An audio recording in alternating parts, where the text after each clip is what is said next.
Hello, Galaxy! I'm Chris Perillo, not live this time, even though I unboxed my iPhone 8 Plus live a few minutes ago.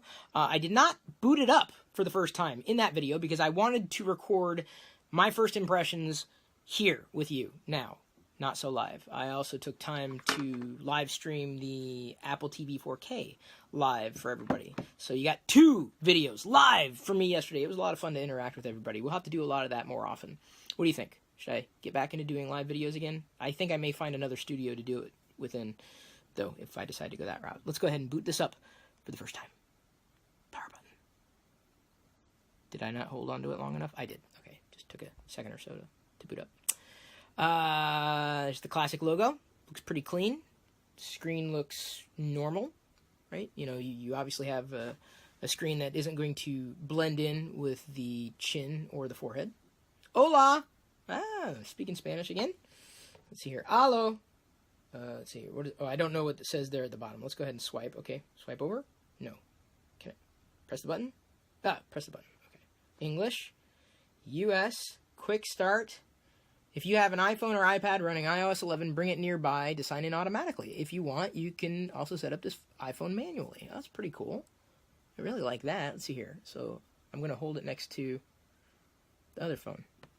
Okay, I'm close to it, but apparently I can't be recording a video at the same time. That's what I'm doing. I'm literally right on top of it.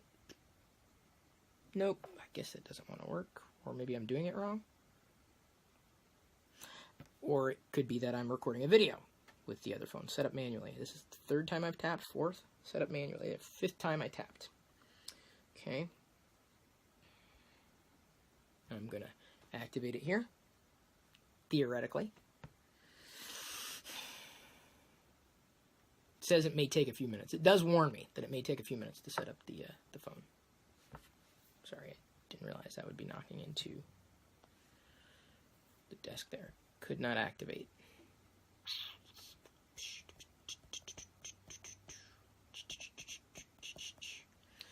You know, I may need to do something else before I continue with the process. Yeah, could not activate phone because the activation server cannot be reached. Try connecting your iPhone to iTunes to activate it, or try again over the cellular connection in a couple of minutes. Try again. Huh. Well, this is my initial impression. Possibly not Apple's problem, though. And I definitely got signal. Wow. Do I have to pause everything and come back to it? I may have to do that, folks.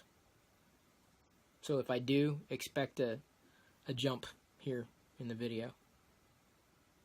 Really, Apple? You gonna make me edit video? Huh. I even connected to Wi-Fi this time.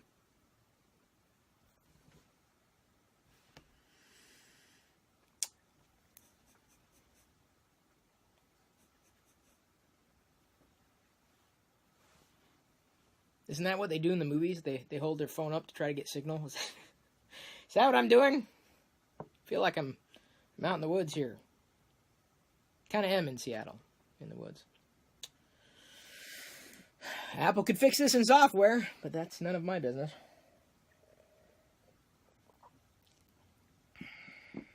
Oh, yay! Finally, no. Huh. Maybe not. Okay, it says in the meantime, feel free to explore your iPhone's features in the App Store. Okay. I guess that's what I'm going to do. Touch ID. I will continue. Now, so far, and it may be that I haven't been paying too much attention to it, but to this point, I have not seen any frame drop or skip necessarily. Adjust your grip. Okay, I'm setting up Touch ID. It is pretty simple. Pretty straightforward, even though I am probably going to nuke this device and reset it with everything. I'm just doing initial impressions. So let's see here. Skip all this, set up later. Don't use. I did see a frame skip there. In that last animation when it went over, there was a frame skip. Slick animation there going into the home screen. Whoa, that was jank. Whoa. I just opened the home icon, right? You know, one of their default apps. Obviously, this is all default. You can't necessarily see it because I'm only able to record at 30 frames per second on the front-facing camera. But if I was recording in 60 frames per second, you would have absolutely seen that jump, not only on the home, but also on books. Okay, let's just open up something simple like Wallet. Yep, it dropped a bit. Yeah, sure, why not? It did drop. Not on the exit, though. News. News was a little easier in the open. Preparing your news. That's kind of sad. That's the one thing I didn't want to see on an iPhone 8 Plus. I don't care about their benchmarks. I don't care if they say they're the fastest one on the planet. Dude, you know who did that? Apple, before Steve Jobs came back to him. Not that he's ever coming back again. There's actually, it's a video, and I will link it. I will link it in the description where he's basically talking to a group of people saying, we're not going to talk about how fast, we're not going to talk about this, that, and the other thing, specs. And he said that's not Apple. That's not gonna win anybody over.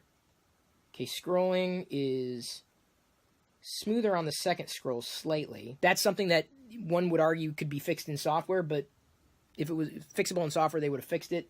These are problems that we've seen, pretty much from iOS 7 beyond. They've yet to really put fit and finish and polish specifically on their animations. For the most part, it's smooth. And then I swiped over, and it was like, second swipe better, third swipe better, first one. That's iOS though. I mean, I'm not making it up. I know what I see. I've been seeing it for years. Oh man, iOS. See, this is the thing, and I'm not the first person to point. I want to throw this out there right now because I have to, especially at this moment. John Prosser from Front Page Tech did an amazing video, and I was pretty much in lockstep with him, where he's saying this isn't about Apple versus Android. This is not, or iOS versus Android, or Apple versus Google, or iPhone versus products from company X who makes an Android product. It's about Apple versus Apple. Like that's the problem. Is Apple is literally fighting its past with what we see here. This is just, it's the fact that we're still doing. Okay, wait, I think I need to change another setting. This drives me nuts. I lightly touch the button, then it says you have to press it again after you touch it. That's going to get annoying. Didn't really think the animation was very clean in swiping away from the lock screen there either. Pretty unoptimized. Swiping down seems fine right now. Widget scrolling seems fine. Now, ooh, there's a skip at the bottom. When I got to the bottom, then went even further with the rubber band effect, it jumped. So yeah, the iOS animation slop is still prevalent. I would assume iOS 11 slop is still there. Layout issues that have been documented, very well documented. If you follow me on Twitter, you know exactly what I'm talking about if you don't see it. Because I've been retweeting a lot of you. So it is a little jarring to see those problems not mitigated by faster hardware. It's Apple versus past Apple, honestly. News pulled in. I don't know if I'm going to be able to get to it, but sometimes if I have a laundry list of widgets to edit, that was a smooth animation, it skips on scroll. It did not skip on scroll this time on an initial scroll down in widgets. This is where I've seen issues specifically with other iPhones. Pretty smooth scroll for the most part there. Which, again, is just indicative of how the software is not optimized, and animations are not optimized, or the phone is just... The software is throwing so much at the hardware, the allegedly fastest phone on the planet can't keep up. Or one of the fastest phones on the planet can't keep up. Which goes back to what I've been saying, specs are irrelevant. I don't care. I'm telling you, and this is a video that I'm going to be doing at some point in the very near future. I was using my Nexus 6P, which hasn't seen a lot of heavy use. Android Oreo on the Nexus 6P in so many ways performs better on average than in just regular app using, and even though I haven't taxed it necessarily, then I would say my iPhone 7 Plus. But instead of doing an Android Oreo versus iPhone or iOS 11 with the iPhone 7 Plus, I was waiting until I got the iPhone 8 Plus. So that's going to be a software comparison I'm going to be doing, and I'm telling you, for anybody who says Android has this problem, it's A, it's not as bad, and B, it's not as prevalent specifically on current flagship devices. Oh, okay. Yeah, it's kind of maddening and saddening all at the same time. Let's open up, where's music? Music. Oh, in the bottom. Looking for your music? No. Music you purchase. Oh, then I see the icons populated afterwards. That's weird. Why wouldn't they populate it at the beginning? Like they popped in after I loaded it. Weird. For you. Now this may take a while because of my connection, but I'm going to see what it probably says, you need to subscribe. delete. Yeah, I think it's pushing me to a subscribe prompt. Again, I don't want to speak to the speed in relation to the connection I'm using versus the speed of the device. This is really not intuitive screen waiting to see what's happening right now. Let's go ahead and exit out.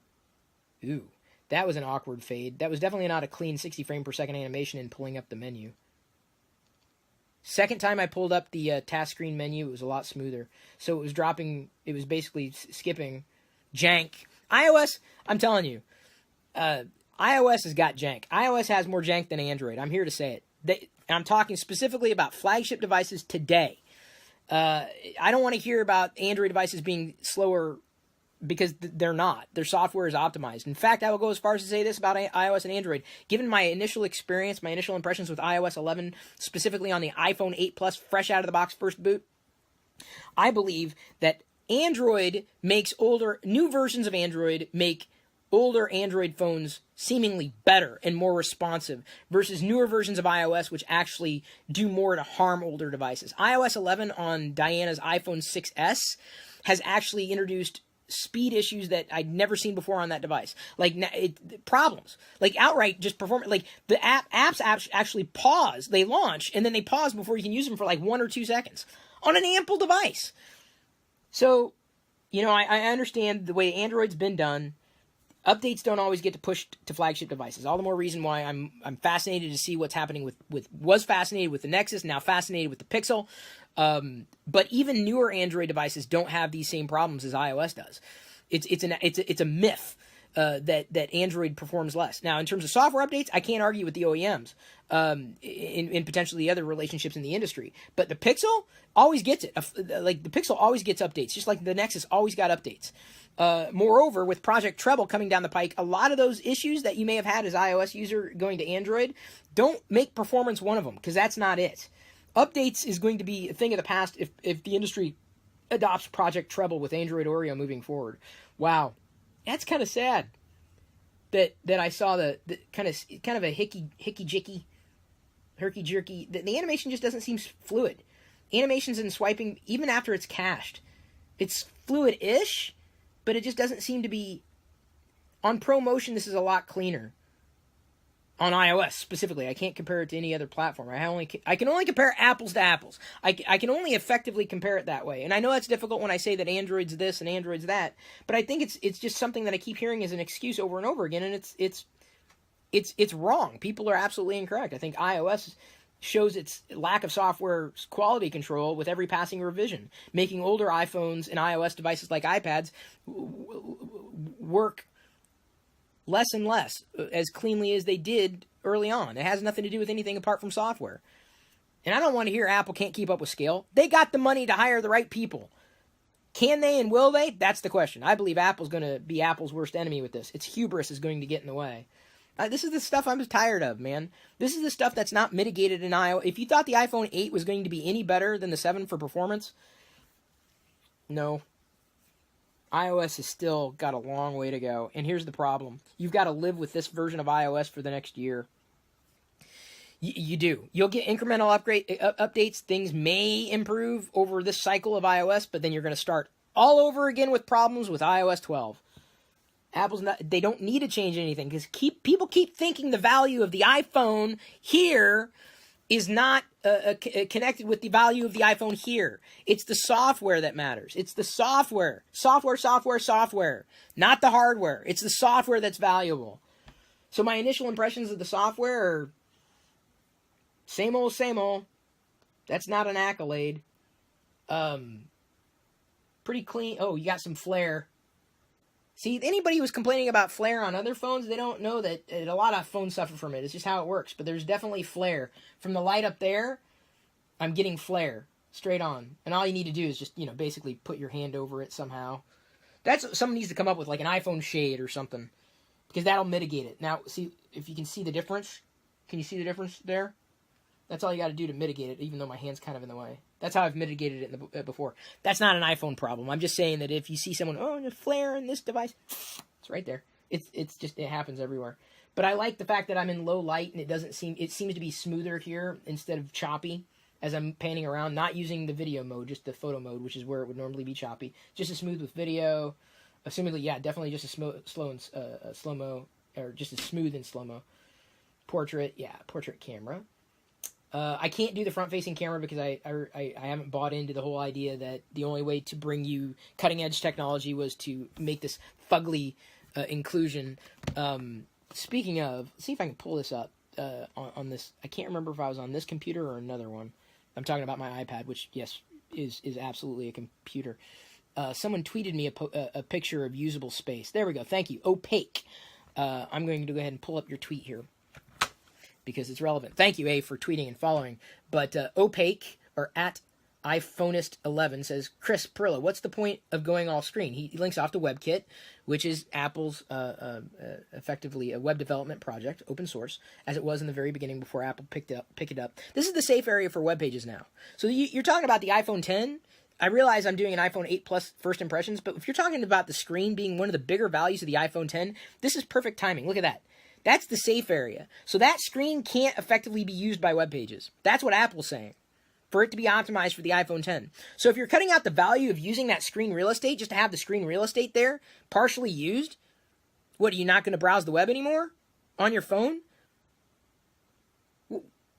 What again was the point of not obscuring the visual of this area here, the sensor housing? Why? If that's a safe area anyway, why aren't you obscuring it? God, I'll give Essential one thing, at least they did. I mean, you know, you talk about screen. This screen is ample. It works. I can use the entire screen for anything and everything. I don't have to wait for a web developer to come in. I'll give the iPhone 8 Plus that. There's a first impression. I can use the whole screen. Granted, it's still as unoptimized as ever. It may get better over time. May. It's iOS. Don't expect a better iOS experience outright. I haven't necessarily had a chance to charge it, plug it in. But it does have inductive charging, not wireless charging. It's inductive. There's still a wire involved with inductive charging. But as I pointed out in my iPhone video that I just did unboxing this live, I've been using on the phone that I'm using to record this video, I've been using a case from Mophie that allows inductive charging. So if you want inductive charging without paying a premium for it outright and replacing your phone, you can get case solutions that work very, very well and are fully Qi compatible. I do want to... do I have one of the batteries here? I don't. I want to try... I wish I would have... Oh, and Diana's not here. I want to try it. I really want to see if it works on a charger. Can you give me a moment? Give me one moment. It works! Aren't you happy that I didn't yell there? I set it on the plate that I've had plugged in for quite some time, and it worked without needing anything. So it is definitely compatible with existing accessories, including the accessory that I use on my iPhone 7 Plus. But outright, I'm not seeing and perceiving any major differences, subtle differences between the iPhone 7 Plus and the 8 Plus. I've never had a problem with the design. I guess some people think it's horrible. Well, it's boring. Dude, do you use the phone by looking at its back all the time? Or do you use the phone by looking at its screen all the time? Just a question. So I love the design. I'm accustomed to having a phablet-sized device. But I've already said everything that I wanted to say and seen everything that I was hoping that I wouldn't see in this faster device. I'll be trying the camera. I'll be recording video after I get it set up and going. After a week's worth of use, I'll be doing a separate video, my initial review of the iPhone 7, but I'll be labeling it as such. I also want to do kind of potentially a 1-month review if anything has changed with the experience of the iPhone 8 Plus over all that time. Plenty of other videos that I would like to do, but man, it's iOS. Oh. Bless Apple's heart. That's what you got to live with for the next year if you're going that path, but we'll see. I think after a week's time, I'll get back to you and let you know whether I believe that the iPhone 7 Plus or the iPhone 8 Plus is an upgrade from the 7, or who should be in the market for it. So stay tuned for that as I continue to do these videos for everybody. Thank you for your time and your attention. I do appreciate it. Everything that you're doing and interacting and keeping me motivated. Sometimes I need that motivation, and it seemed for a long while that no one was motivated. I'm motivated if you're motivated. I love you. I appreciate you, and may the force be with you.